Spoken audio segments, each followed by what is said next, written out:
ઉમેદવારનો door to door પ્રચાર રેખાબેન ચૌધરીએ લોકોના ઘરે જઈને મતદાનની અપીલ કરી છે। પાલનપુરના વિસ્તારમાં જઈને રેખાબેન ચૌધરીએ કર્યો પ્રચાર। છેલ્લી ઘડીએ મતદાતાઓને રીઝવવાનો પ્રયાસ હાથ ધરવામાં આવ્યો। પ્રચાર પડઘમ શાંત થયા બાદ હવે ડોર ટુ ડોર પ્રચાર થઈ રહ્યો છે।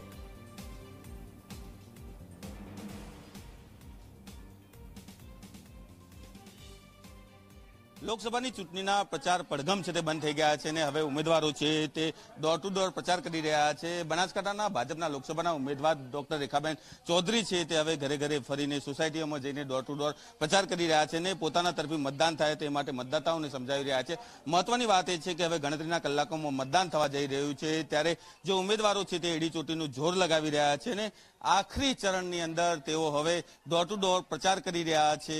મહત્વની વાત એ છે કે જે રીતે લોકસભાની ચૂંટણી હતી ને બંને ઉમેદવારોએ એડી ચોટીનું જોર લગાવ્યું હતું, અનેક સભાઓ પણ ગજવી હતી ને પોતાના તરફ આકર્ષવા માટે તમામ જે મતદાતાઓ આકર્ષાય તે માટેના તમામ પ્રયત્નો હતા તે પણ કર્યા હતા અને હવે જ્યારે પ્રચાર પડઘમ છે તે શાંત થઈ ગયા છે ત્યારે ઉમેદવારો ડોર ટુ ડોર પ્રચાર કરી રહ્યા છે ને રેખાબેન ચૌધરી છે તે પોતે હવે પાલનપુર શહેરના વિવિધ વિસ્તારોની અંદર ફરીને મતદાતાઓ તેમની તરફ મતદાન કરે તે માટેના પ્રયાસો કરી રહ્યા છે ને જેને લઈને તેઓ હવે ગુપ્ત બેઠકો કરી રહ્યા છે ને ડોર ટુ ડોર પ્રચાર કરી રહ્યા છે જેના કારણે તેમના તરફ તેઓ મતદાન છે તે કરાવી શકે। અલ્કેશ રાવ, જી મીડિયા, બનાસકાંઠા।